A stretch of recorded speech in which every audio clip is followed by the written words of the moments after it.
In the quiet hills of Northern California, where the ocean met the rugged cliffs, lived a man named James Whitaker. He was 62, a self-made millionaire from the tech boom of the 80s. His home was a sprawling estate overlooking the Pacific, with wide glass windows that let in the soft, salty breeze. James had built his fortune on software that changed how people connected online, but now, in his later years, he felt more alone than ever. The sunsets he watched from his balcony were beautiful, yet they reminded him of endings. James had been diagnosed with a rare form of cancer 6 months ago. It started as a persistent cough, then fatigue that weighed him down like an anchor. Doctors in the city had poked and prodded, running tests that blurred into one another. They offered treatments: chemotherapy, radiation, experimental drugs, but James refused them all. He had seen his wife, Margaret, suffer through similar battles years before. She had fought valiantly, but the pain had stolen her spirit long before it took her life. James couldn't bear to go through that. "I've lived enough," he told his assistant one evening, as the waves crashed below. "Let nature take its course." His days passed slowly, like the tide inching in. He spent mornings in his study, surrounded by books and old photographs. Afternoons were for walks in the garden, where roses bloomed in defiant red. Evenings brought solitude, with a glass of whiskey by the fire. Friends called, urging him to reconsider, but James was firm. He had no children, no close family left. His wealth meant nothing now. It couldn't buy peace or erase regrets. The problem was simple, yet deeply human.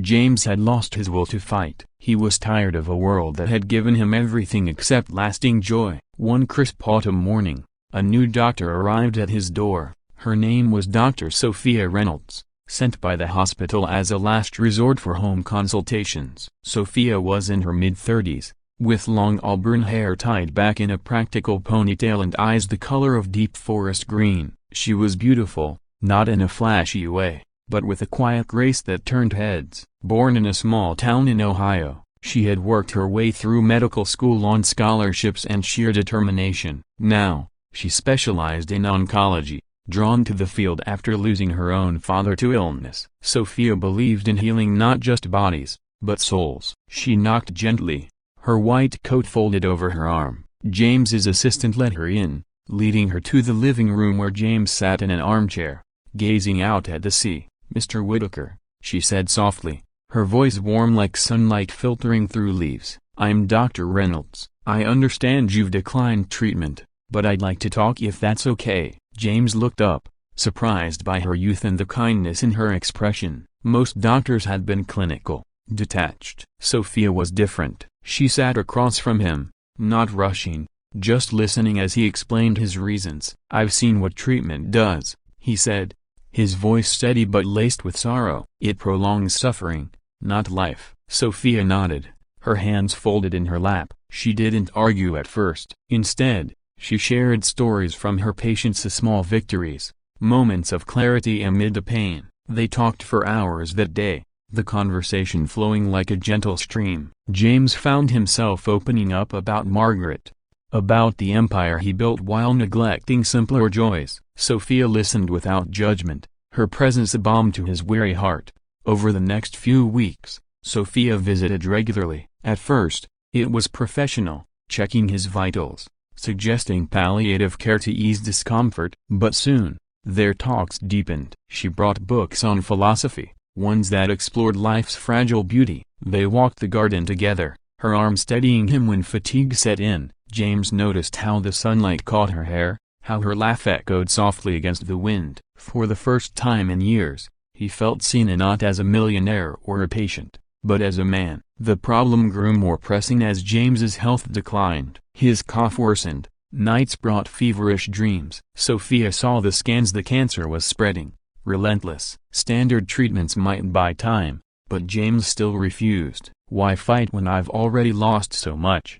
he whispered one evening, as they sat on the balcony watching the sun dip low. Sophia felt a pull she couldn't ignore. She had read about an experimental therapy, a targeted gene treatment not yet approved in the US. It was being tested in Europe, showing promise for cases like his. But administering it here would violate protocols, risk her license, her career. She had worked too hard to throw it away. Yet, looking at James, his eyes dimming like fading stars. She couldn't walk away. He had become more than a patient, he was a friend, perhaps something deeper. One rainy afternoon, as thunder rumbled over the ocean, Sophia made her decision. She arrived with a small case, her face pale but resolved. "James," she said, sitting beside him, "there's something I want to try. It's not standard, and it could cost me everything, but I believe it could help." He looked at her, confusion mixing with concern. "Why risk it?" "For me, because you've reminded me why I became a doctor," she replied, her voice trembling slightly. "Not for the rules, but for the people, and you.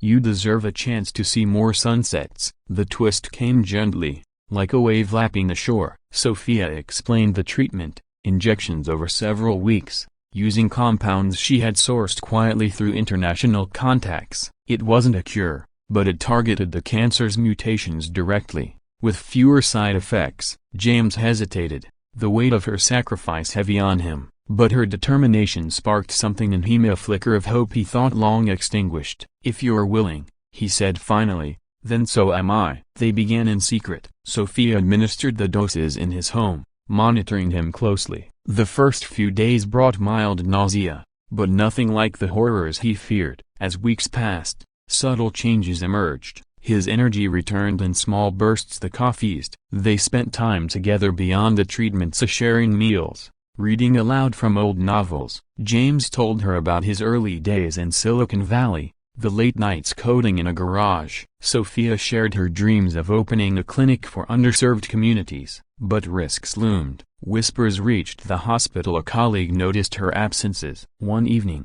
as they sat by the fire, Sophia confessed her fears. "If they find out, I could lose my practice, everything I've built." James reached for her hand, his touch warm despite his frailty. "Then stop. I won't let you ruin your life for mine." She shook her head, eyes shining. "It's not just for you anymore, it's for USA, for the life we could have." Their bond deepened in those quiet moments. Love bloomed slowly, unspoken at first, then in soft glances and lingering touches. James realized he wasn't just fighting for survival, he was fighting for connection, for a second chance at happiness. The treatment worked better than hoped. Scans showed the tumors shrinking, his blood work improving, but the hospital investigated. Sophia was called in, facing a board review. She stood tall, explaining her actions not as defiance, but as compassion. "Medicine is about saving lives," she argued, "even when the rules say otherwise." The board deliberated. In the end,